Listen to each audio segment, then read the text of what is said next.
Talking me through what the last few months have been like for you guys leading up to today. Yeah, our off season was great. Almost all of our athletes play other sports.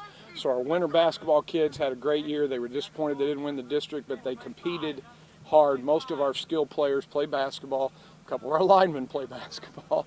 And then they almost all are in track or baseball. So during the off season, we lift weights in class. They compete in other sports, and I just think that's exceedingly valuable. And then basically, always the Tuesday after Memorial Day, we start summer football with our 20 days of contact. We really have about 27 days, including weight room only days. So we've had a great attendance. We've never had a practice with less than 30, and 4 years ago, we never had a practice with more than 20. So that's the biggest growth and improvement I've seen. Pretty historic season for you guys last year. Talk a little bit about that and just kind of the expectations going into this year. Well, it's funny. This year is, I count it right, this is year 10 for the program, I believe. Maybe 9. I think the first year they were JV. So it's the 9th year of varsity football. So almost every year can be historic in some ways because it was a brand new program. And starting out, it was just really, really difficult to play in a tough conference with kids that had never played football as a sport before. And so really, they took their lumps before I got here, and by the time I got here in 2019, a good foundation had been built. And then each year's group has just improved a little bit. Yeah, so last year we knocked on the door. We didn't quite get there. We lost 3 games, one to a state runner-up, which was Marceline, and we lost twice to Fayette. Both times I thought we were competitive, but we're not quite there yet. And so this year, that's our goal, is to get competitive with those top 3 or 4 teams in the conference.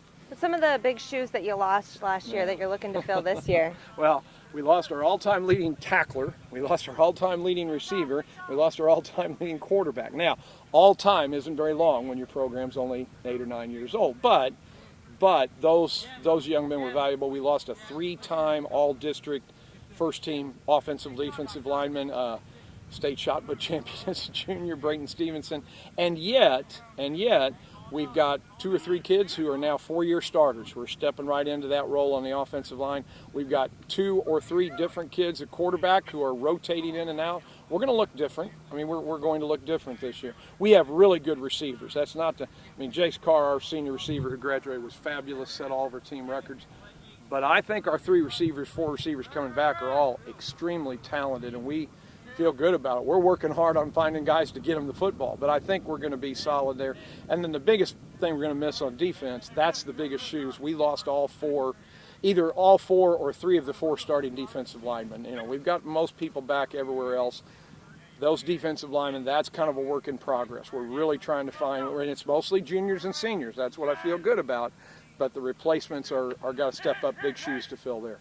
So basically, big position that we should be keeping an eye on is quarterback, right? Yes, and D-line. Those are probably the 2 places that I think quarterback will be a work in progress until we're ready to play Kabul. I think every day at practice, each kid competes.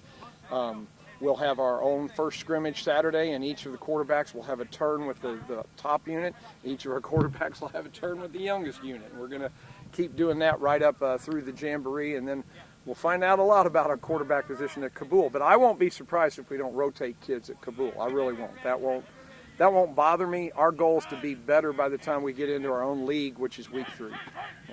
Yeah, going into all of this, what's the energy been like for your guys just getting back out here? It's been great. And my goodness, the weather in the mornings has just been a godsend. Those afternoons, we couldn't have been outside, but I mean, this is just crazy. Kids were asking if I needed a jacket this morning. It was great. And we took that about 9-10 days off after our last day in the weight room in late July. Came back yesterday morning. We're missing 4 or 5 kids because of family vacations and things, and we need them back, but they are coming back. That's things that we can't, we don't ever worry about that. If a family has to go on vacation and take a young kid with them, they have to go. I mean, that's understandable. But to have 33, 34 kids missing 5, that's outstanding. And even today we're doing pre-concussion testing, so kids are filtering inside, and as soon as a kid goes inside, another kid steps in. And that kid stepping in is probably at least a junior, where my first year, if we had a kid have to go in for pre-concussion testing, we had a coach step in because we didn't have enough bodies. So I'm really, really excited about the depth. I'm really excited about the knowledge, the foundation we built, and this is going to be a good year because of that.